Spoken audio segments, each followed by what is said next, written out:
Hey guys, what's up? Welcome back to Core Academy. In the last video, we wrote a Hello World program to run on the GPU and the CPU. A kernel was launched from the CPU and we basically printed Hello World from the GPU. So in this program and in this video, we are going to write a program to add two numbers in the GPU. Okay, let's get started. So add.cu, just like the last video, I'm just going to include has include iostream and CUDA runtime.h.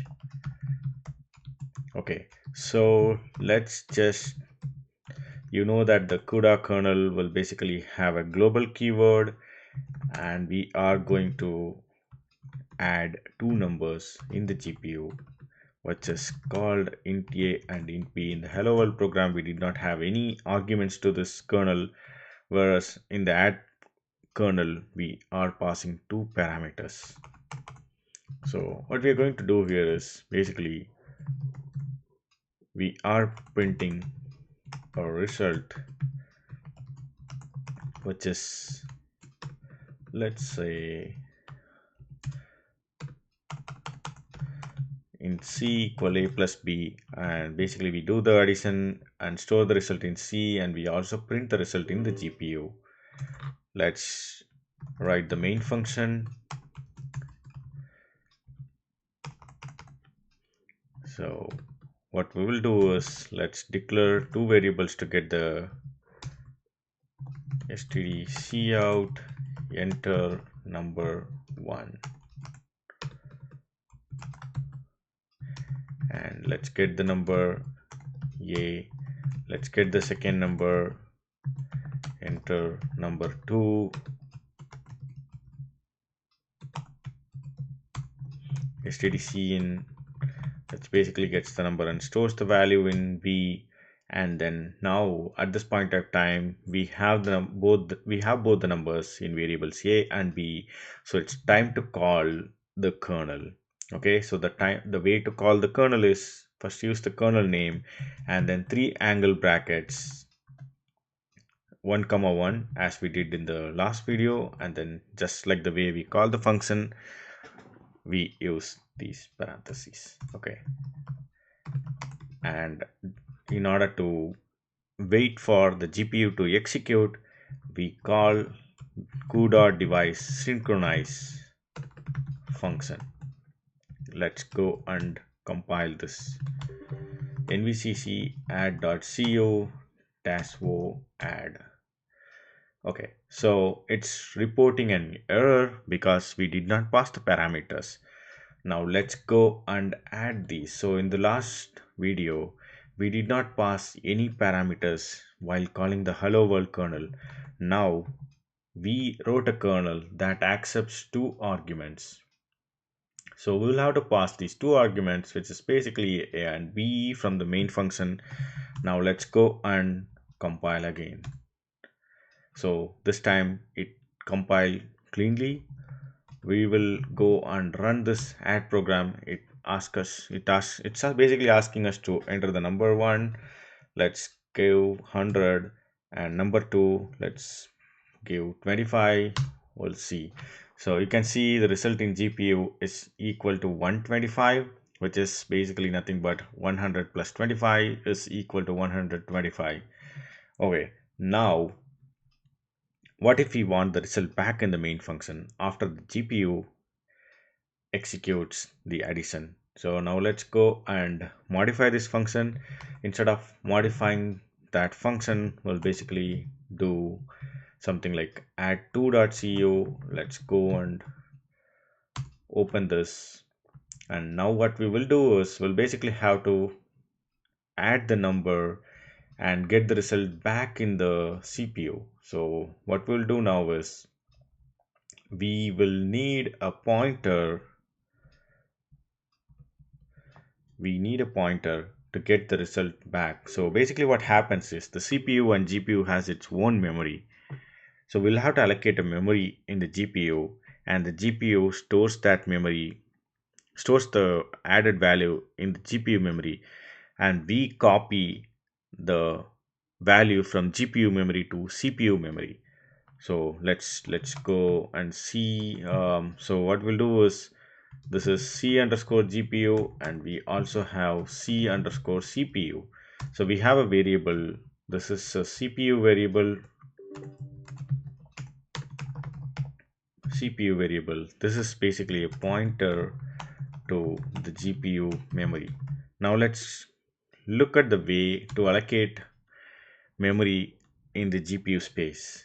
So the way to do is CUDA malloc. So here we'll have to do something like, you do the typecasting ampersand C underscore GPU. Okay, and here we'll have to specify how much memory we want. So this is nothing but size of int. Now let's go and check if we can also check, we have to check the return value, whether, so if the return value is CUDA success, that means the memory allocation has been successful. If not, something has been failed. So if there is no success, that means the GPU has not allocated the memory, or basically CUDA malloc has not provided a GPU memory. So in this case, we will throw an error saying that, okay, failed to allocate GPU memory stdendl, and we'll also return from here, return -1.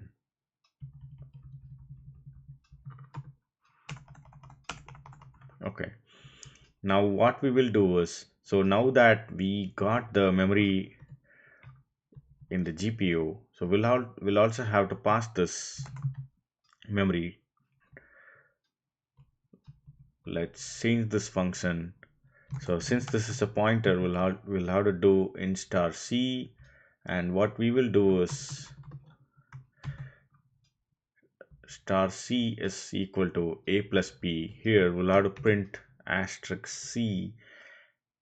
So once the result is computed in the GPU, we will have to copy that value from GPU to memory.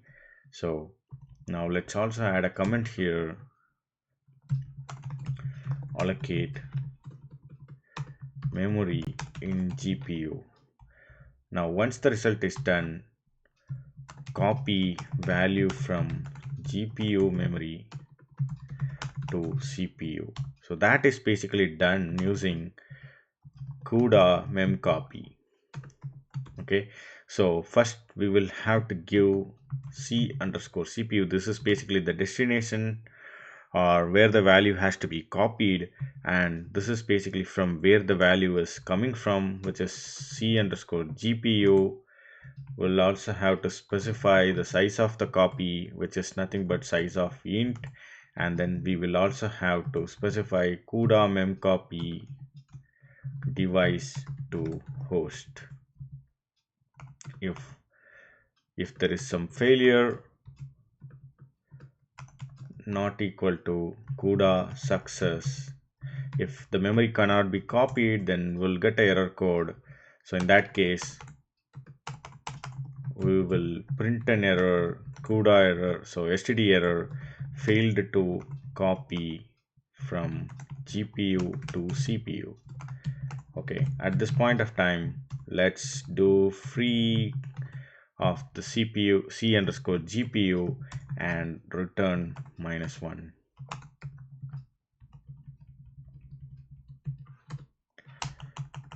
Okay, so I'm just doing some alignment here.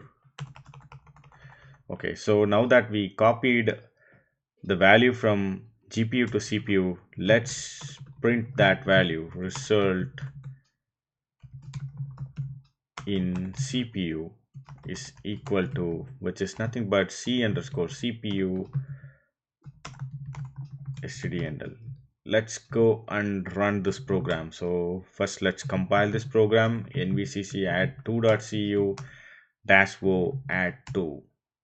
So now it says identifier C is undefined. Let's go and check why C is undefined. Okay, C is undefined because we defined C underscore GPU, not C. Okay, so let's go and modify that C underscore GPU.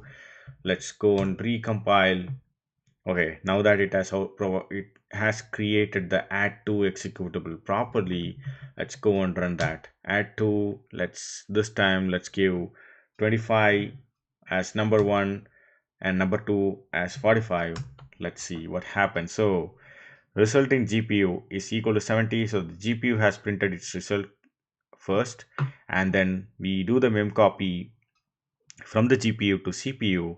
So now the CPU has also got that result. So remember that we are not doing any computation in the CPU.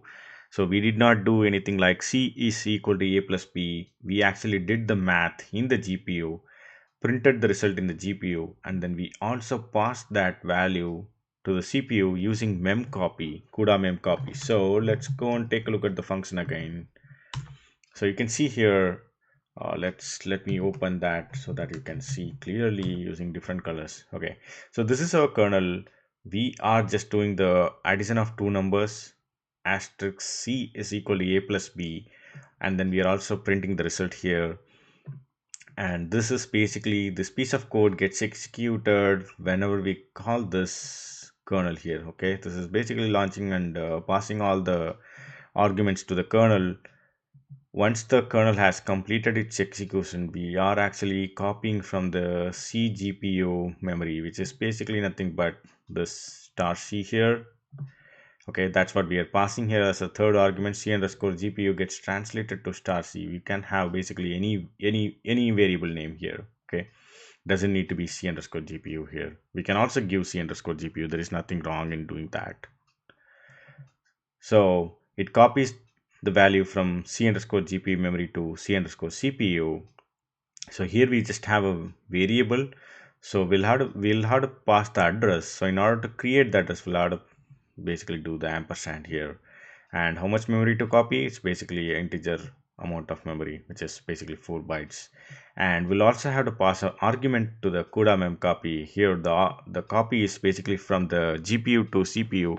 GPU is actually called device, and CPU is called host because the CPU is hosting the GPU kernel. Okay, so the copy is basically from GPU to CPU. GPU is device, CPU is host. Okay, the result is copied, and finally we are printing the result in CPU. Result in CPU is equal to C underscore CPU. Okay, so that's very basic addition, and we also got the result back in the CPU from GPU. Now let's also do one more thing here. So in the last video,